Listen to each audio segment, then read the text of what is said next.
Porque Deus é santo. Está escrito que Ele encontra loucura até nos anjos.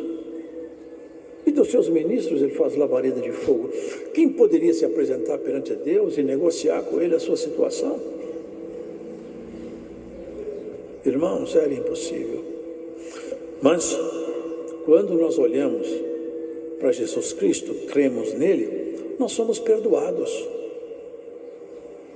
E Paulo explicava exatamente, mas por essa multidão de pecado, quando o pecado multiplicou tanto, preste atenção nisso, a graça de Deus abundou, sobejou, foi muito maior ainda do que o pecado. E algumas pessoas, torcendo a palavra de Paulo, estavam ensinando o seguinte: o crente pode pecar à vontade, porque a graça justifica sempre. Pode pecar, porque a graça vem exatamente para isso. Onde tem muito pecado, tem muita graça. Esse ensinamento é diabólico, não é um ensinamento de Cristo. Não foi isso que Paulo ensinou. Até teve quem, no século passado, pelo menos eu já vi, uma pessoa que ensinava isso. A minha missão é pecar, a missão de Deus é perdoar. Vocês percebem como as pessoas distorcem completamente uma doutrina? A missão sua e minha não é pecar, a missão sua e minha é santificar. Mas nós tropeçamos. O problema do pecado é que eu fui perdoado. Você foi perdoado. Glórias a Deus por isso. Mas só que depois que você foi perdoado, foi perdoada, você pecou outra vez. Alguém dirá: eu nunca pequei. Está escrito: aquele que diz que não peca, mente, nele não está a verdade. Você pode não ter pecado aqueles pecados que você intitula como os piores. Graças a Deus, muito bom. Mas qualquer iniquidade é pecado. Esse é o problema. Eu fui perdoado, mas depois disso eu pequei. E agora, como eu faço? Há uma diferença grande entre aquele que peca por fraqueza do que aquele que peca por vontade e continua na prática do pecado. Vocês lembram que Deus falou para Adão? Adão, você vai ser colocado fora do Éden. Ainda foi dito. Não venha a ser o caso que ele, em pecado como ele está e Eva, venha comer do fruto da árvore da vida e fique para sempre vivendo no paraíso em pecado. Seria um pecador eterno. O pecador eterno tem um problema definitivo. Eternamente está afastado de Deus. Quem entra na eternidade em pecado nunca mais tem amizade com Deus. A coisa é séria demais. Então eu tenho que retratar tudo aqui. Quando eu tropeço, eu tenho um compromisso sério com Deus. Eu tenho que arrepender.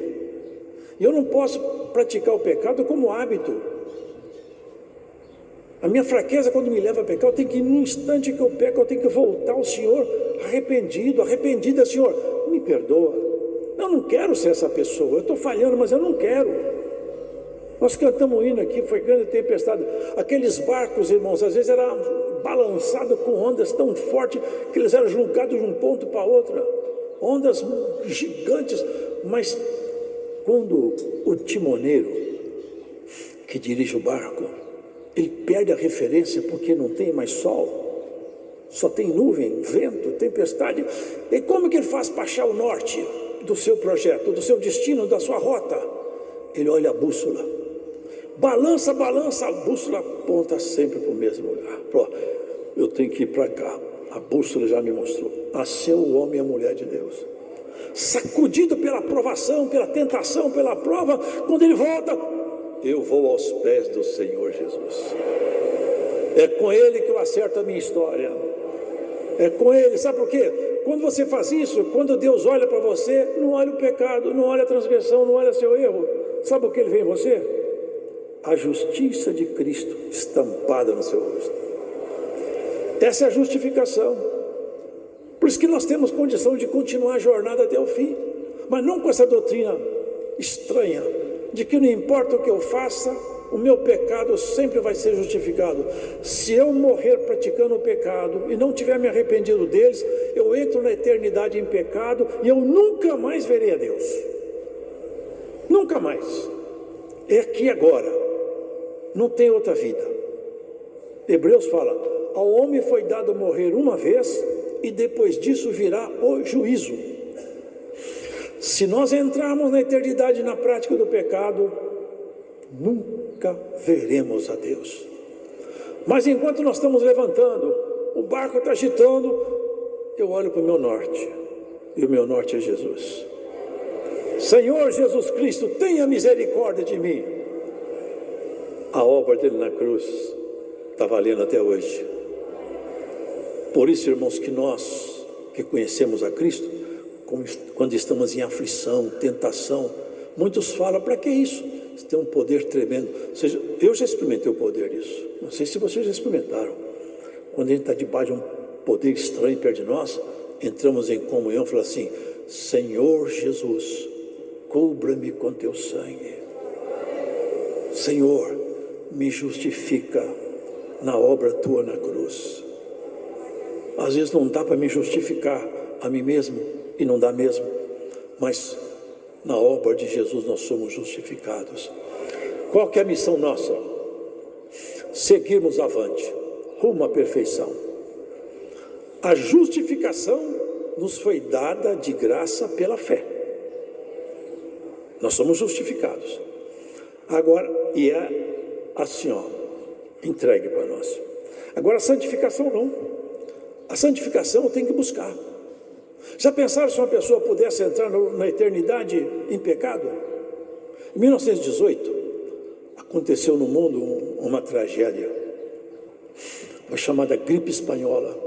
Centenas, dezenas, acho que foi mais de 100 milhões de pessoas que morreram.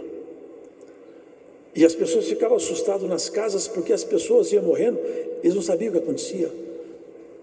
A história narra que eles julgaram cadáver, os familiares julgavam as pessoas mortas no meio da rua, porque não sabiam como tratar o caso.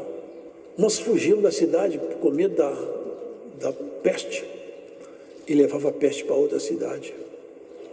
Uns entravam nas carruagens fugindo e junto com ele a peste acompanhava ele, porque estava contaminado. Se alguém entrasse na eternidade contaminado, por onde ele passasse, ele levava a peste com ele do pecado. Aqui tem cura para tudo. Lá, pecador não entra.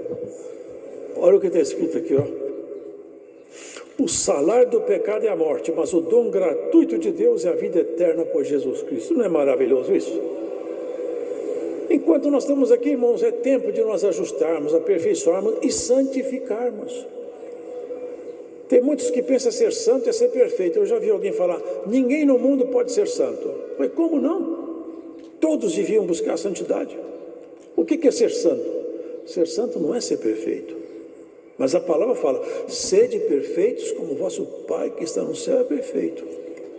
O Senhor Jesus falou: ninguém precisa ser melhor do que o seu mestre, basta ser igual.